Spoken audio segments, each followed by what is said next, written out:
오늘 하나님께서 우리에게 주시는 말씀은 예레미야 7장 1절에서 11절까지 말씀입니다. 여호와께로부터 예레미야에게 말씀이 임하니라. 이르시되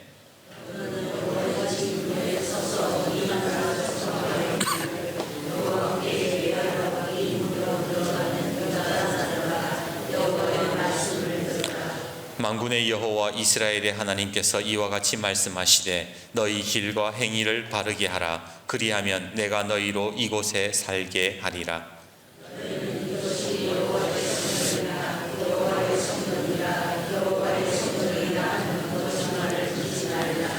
너희가 만일 길과 행위를 참으로 바르게 하여 이웃들 사이에 정의를 행하며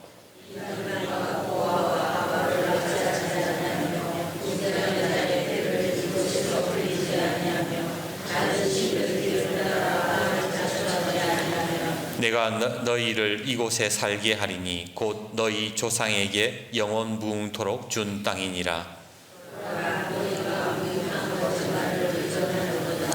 너희가 도둑질하며 살인하며 간음하며 거짓 맹세하며 바알에게 분향하며 너희가 알지 못하는 다른 신들을 따르면서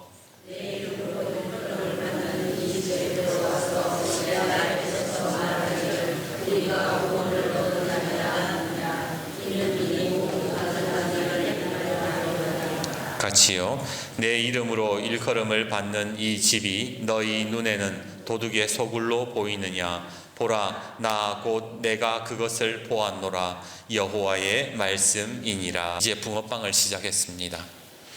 지난주 월요일에는 면소에 가서 붕어빵을 나누었고, 또 어제 토요일에는 광덕 이동 마을회관에 자리를 잡고 붕어빵을 구웠지요.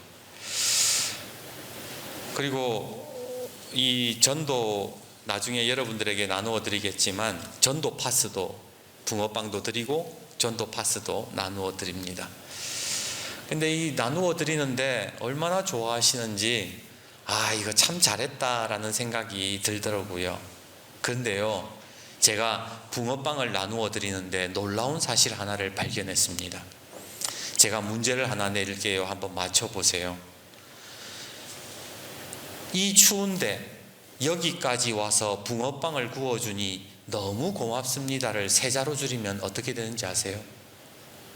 이 추운데 여기까지 와서 붕어빵을 구워주니 너무 고맙습니다. 이걸 세자로 줄이면 에헤이. 어르신들이 다른 말은 안 해요. 붕어빵 갖다 주면요, 에헤이 그러면서 받으세요. 그런데 소리가 점점 커져요. 처음에 붕어빵 한 접시 갖다 드릴 때는 에헤이 그러시다가 두 번째 갖다 드리니까 좀 더 세게 에헤이, 동전 파스까지 나눠 드리니까 에헤이 그러면서 받으시는 거예요. 문득 이런 생각이 들었습니다. 예수쟁이가 별건가? 에헤이 하는 소리 많이 듣는 사람이 예수쟁이지. 여러분 그렇지 않습니까? 예수쟁이는요, 하나님 믿는 사람들은요, 다른 소리 듣는 사람이 아니라 다른 사람들에게, 세상 사람들에게 고맙다라는 소리, 에헤이라는 소리를 많이 듣는 사람이 그리스도인인 겁니다. 그러기에 옆에 분과 이렇게 인사해 봅시다. 에헤이 많이 들으시기 바랍니다.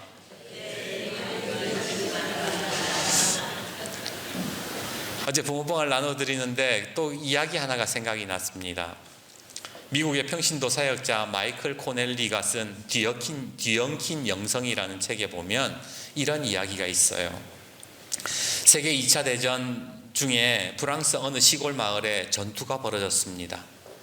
그 와중에 미군 병사 한 사람이 목숨을 잃었는데 이 동료들이 그 동료의 시체를 그냥 놔두고 방치해두고 싶지가 않아서 그 마을에 있는 공동묘지를 운영하고 있는 성당으로 찾아갔대요. 신부님, 함께 싸우던 전우가 숨졌습니다. 그 사람을 이곳에 묻고 싶어요. 그러자 나이가 지긋한 신부가 대답을 했습니다. 이 공동묘지는 우리 교회 성도들 전용 묘지라서 허락을 할 수가 없습니다. 미안하게 되었습니다.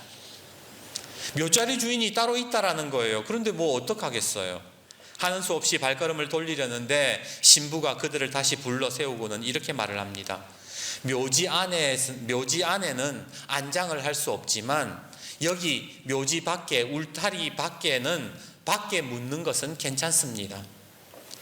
순간 화가 났어요. 하지만 다른 방법이 없어서 병사들은 하얀 울타리 밖에다가 전우를 묻어주고 떠나게 되었지요. 다음날 아침 전장을 떠나면서 병사들은 마지막 죽은 전우에게 인사하러 묘지에 갔대요. 그런데 이게 웬일입니까? 무덤이 없어져 버린 거예요. 분명 어제만 해도 울타리 옆에 묻었는데 하루아침에 무덤이 사라져 버렸으니 얼마나 당황했겠습니까? 서둘러 어제 그 신부를 찾아가 물었습니다. 신부님, 제 친구의 무덤이 없어졌습니다. 혹시 어떻게 된지 아십니까? 그러자 신부가 이렇게 대답을 했대요. 어젯밤에 여러분들이 떠난 후에 잠을 이룰 수가 없었습니다. 그래서 오늘 아침 일어나 내가 울타리를 옮겨 놓았습니다. 신부가 한 일이 뭐예요? 바로 울타리를 더 넓게 만들어서 우리 묘지 안으로 들어오게 만들었다라는 겁니다.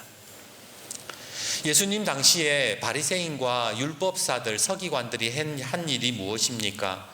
율법의 울타리를 높이고 더 견고하게 만들었습니다. 너 이거 못 지키면 죄인이야. 너 이곳에 못 들어와. 그런데 예수님이 하신 일은 뭐죠? 바로 울타리를 넓히시는 일이었다라는 거예요. 마태복음 9장 13절에 나는 의인을 부르러 온 것이 아니요 죄인을 부르러 왔노라. 마태복음 11장 19절 인자는 와서 먹고 마심에 말하기를 보라 먹기를 탐하고 포도주를 즐기는 사람이요 세리와 죄인의 친구로다 하니 지혜는 그 행한 일로 인하여 옳다함을 얻으니라. 예수님이 하신 일은 울타리를 넓히시는 일이었다는 거예요. 그러기에 오늘 우리가 예수님을 따르는 사람이라면 우리 또한 울타리를 넓혀야 하지 않겠습니까? 울타리를 넓히면서요 에헤이 하는 소리 많이 듣는 사람이 바로 예수 믿는 사람이라는 거예요. 그렇다면 오늘 내 삶에 울타리를 넓힌다라는 것은 무엇일까요? 그것은 바로 내가 하고 있는 일, 내가 가지고 있는 직업의 본질을 깨닫는 것이라고 저는 생각해요. 세상에 수많은 직업들이 있잖아요. 제가 설교 준비하면서 고용노동부 홈페이지에 들어가 보니까 현재 우리나라에 등재된 직업의 수가 22,127가지가 있더라고요. 엄청나게 많죠. 그런데 제가 공부를 하다가 한 가지 재미있는 사실을 발견했는데 그게 뭐냐면 우리가 한자로 이 직업들을 한자로 보면 우리가 어떻게 살아야 하는지가 나오게 되더라는 겁니다. 예를 들어 볼까요? 여러분 판사, 검사, 변호사라고 하잖아요. 그때에 판사, 변호사, 검사 이 사자가 무슨 사자인지 아세요? 판사의 사자는요 일사자를 쓴대요. 검사할 때 사자는요 일사자가 아니라 조사할 사자를 쓴대요. 변호사의 사자는 여러분 뭘까요?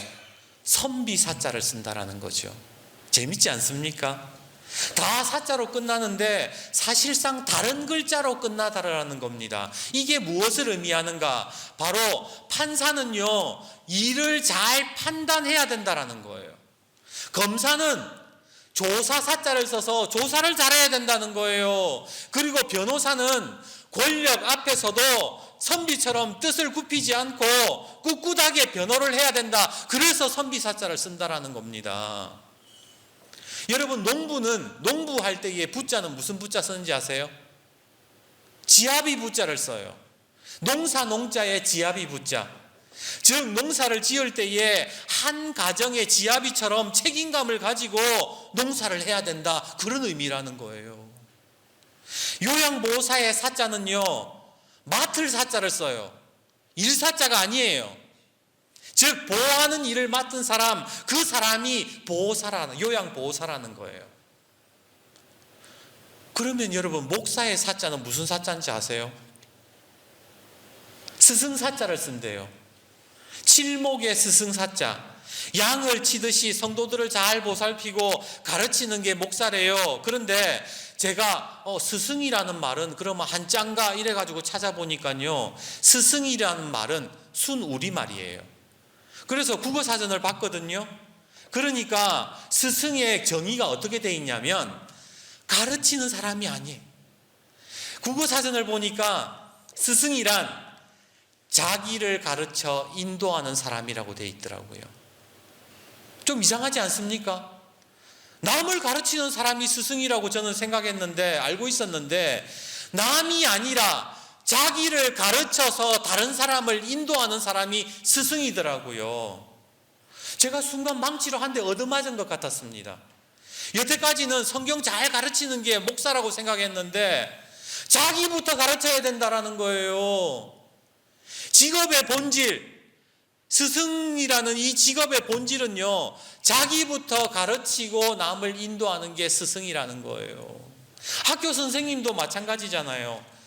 한자로 교사라고 하잖아요. 가르칠 교회의 스승사자. 선생님 또한 먼저 자기를 가르치고 난 다음에 학생들을 바른 길로 인도하는 사람이 진짜 스승이고 진짜 선생님이라는 거예요. 오늘날 많은 분들이요, 예수 믿는 사람 뭔가 좀 달라야 된다고 그렇게 말들은 합니다. 그런데 뭐가 달라야 되는지를 몰라요. 어떤 분들은요, 단순히 직장은 그냥 돈 버는 곳, 그 이상도 그 이하도 아니라고 생각해요.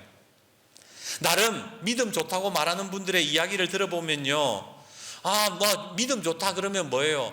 회사에서 신우회 하나 만들어가지고, 나는 그래도 점심때 예배 드린다. 아니면 업무 시간에 성경 펴놓고 나는 성경 본다. 그런 것이 믿음이 좋다라고 착각을 하더라는 거죠. 그런데 예수 믿는 사람이 다르다는 것은 그런 게 아니에요. 뭐가 다른 것인가? 진짜 직업의 본질을 이해하고 그 직업의 본질대로 살아가는 것, 그게 진짜 다른 거예요. 예수 믿는 판사는요, 억울한 사람이 없게 진짜 일을 잘 판단하는 사람이 진짜 판사인 거예요. 예수 믿는 판사인 거예요. 예수 믿는 요양보호사는 보호하는 일이 하나님이 맡겨주신 일이라고 생각하고 그렇게 일하는 사람이래요. 농부는요, 하나님 섬기는 농부는요, 이 농작물을 내 자식이 먹는다고 생각하고 책임을 맡고 그렇게 일을 하는 사람. 목사와 선생은 스스로를 가르쳐서 먼저 자기를 가르치고 다른 사람을 인도하는 일들을 감당하는 것, 그게 다르게 사는 거예요. 언젠가 택배회사 물류창고에서 일하는 청년이 이런 이야기를 하더라고요. 얼마 전 서울대에 다니는 학생이 아르바이트를 하러 왔습니다. 사실 알바생이라 큰 기대를 안 했어요. 그런데 이게 웬걸 너무 열심히 일하는 게 아닙니까? 열심히 일할 뿐만이 아니라 다른 직원보다 훨씬 더 많은 성과를 냈습니다. 참 신기한 놈도 다 있다 생각해서 쉬는 시간 물었어요. 야, 뭘 그렇게 열심히 하냐? 알바 끝나면 또 서울대 가면 그만인데. 그러자 그 친구가 그렇게 말하더래요. 제가 여기에서 성공하지 않으면 어디에서도 성공할 수 없을 것 같았습니다. 이 친구의 다른 점이 여러분 뭐예요? 바로 삶의 태도가 다르고 직업에 대한 태도가 다르더라는 거예요.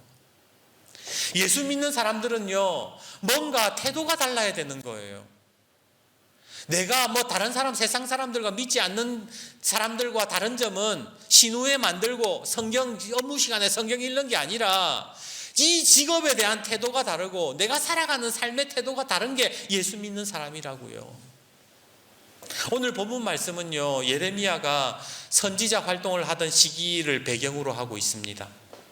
당시 상황을 좀 말씀드리자면 이스라엘이 남과 북으로 분열됐잖아요. 그리고 이제 북이스라엘은 이미 망해버렸어요. 이제 남유다 또한 망하기 일보 직전입니다. 이런 상황에서 남유다 백성들이 하나님께 예배하러 성전에 왔는데 하나님께서 예레미야에게 너 예레미야야, 너 내가 하는 말 그대로 얘기해라. 그러시면서 뭐라고 얘기하시는가? 4절을 보십시오. 너희는 이것이 여호와의 성전이라, 여호와의 성전이라, 여호와의 성전이라 하는 거짓말을 믿지 말라. 무슨 말입니까?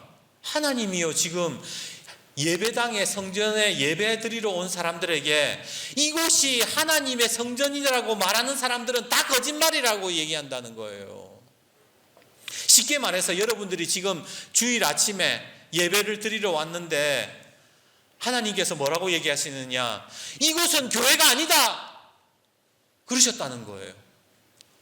왜 하나님은 지금 이 솔로몬의 성전이 여호와의 성전이 아니라고 이야기하시는가? 그 이유가 9절에서 11절에 나옵니다.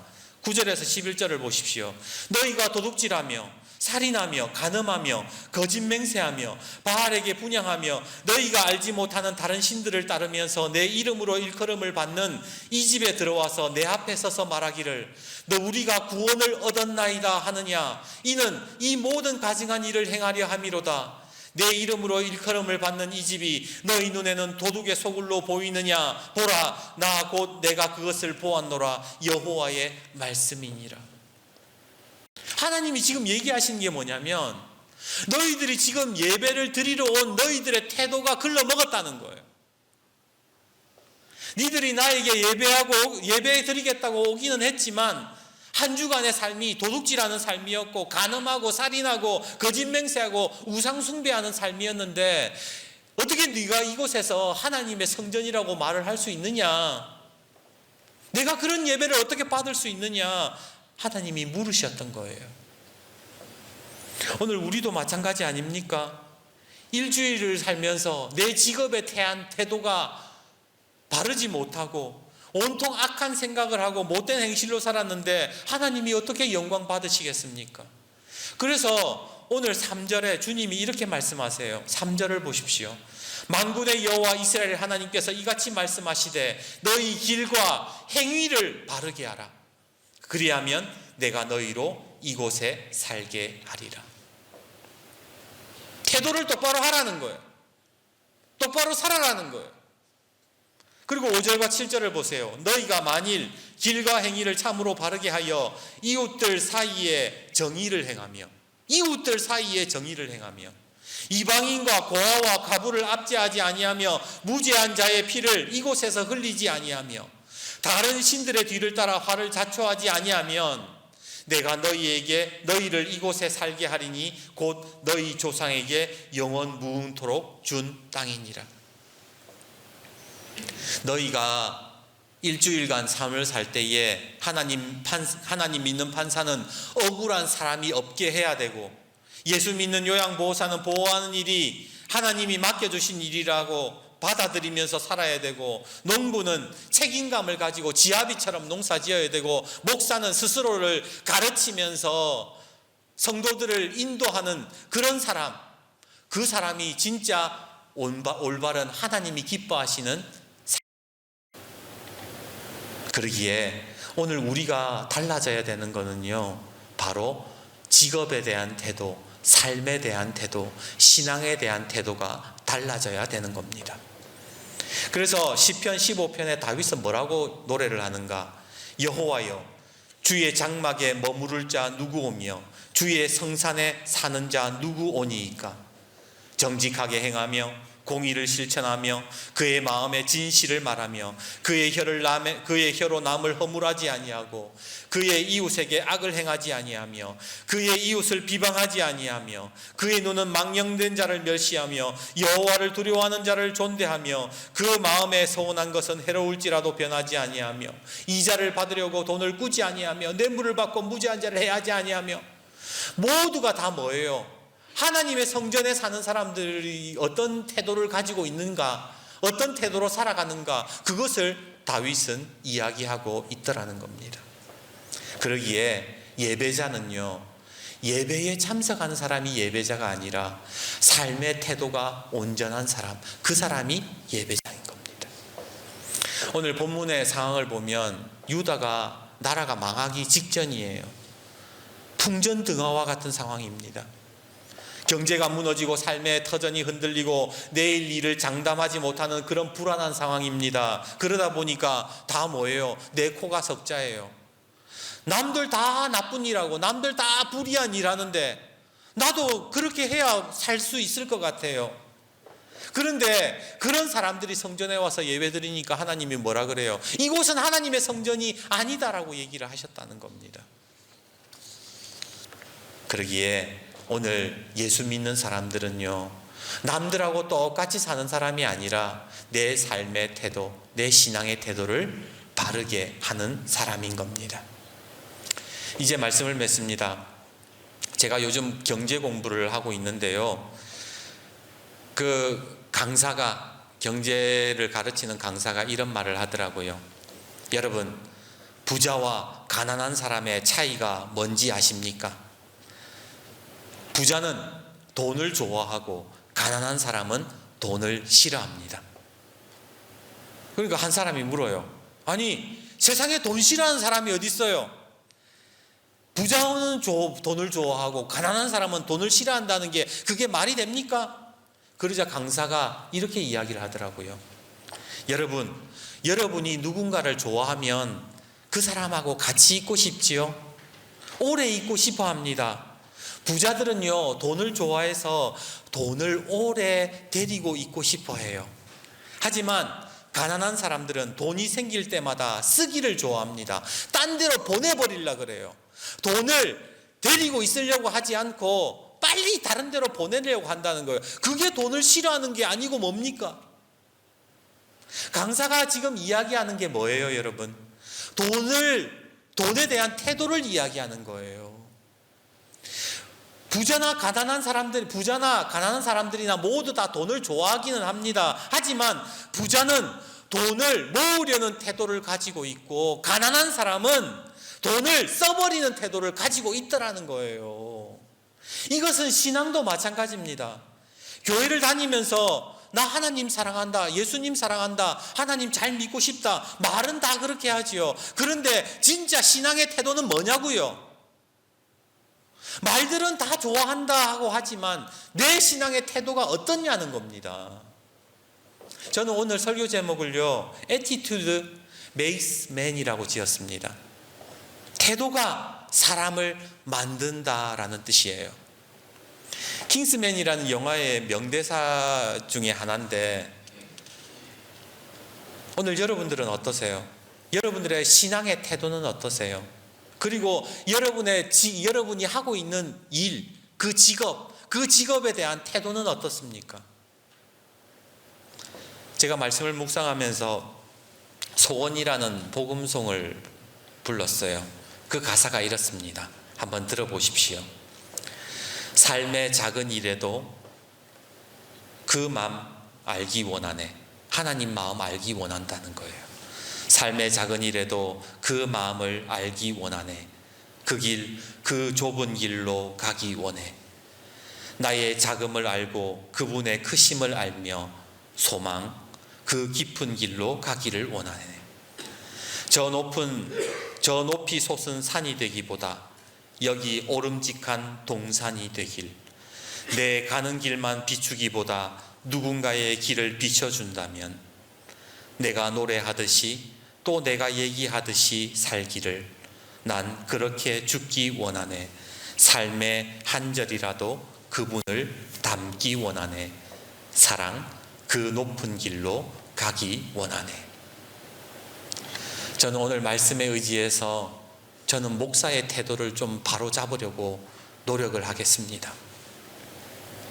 가르치려 드는 목사가 아니라 저 자신부터 가르치고 여러분들을 바른 길로 인도하는 그런 목사의 태도를 지니기를 원합니다. 오늘 여러분도 여러분의 직업, 여러분의 삶의 본질, 그 직업의 본질을 깨닫고 태도를 바르게 잡는 은혜가 있기를 바랍니다. 그때 우리가 그런 태도를 바르게 할 때에 울타리가 넓어지는 거예요. 말로만 울타리를 넓히는 것이 아니라 내가 온전한 태도로 살아갈 때에 내 삶의 울타리, 믿음의 지경이 넓어지고 삶의 울타리가 넓어지는 거예요.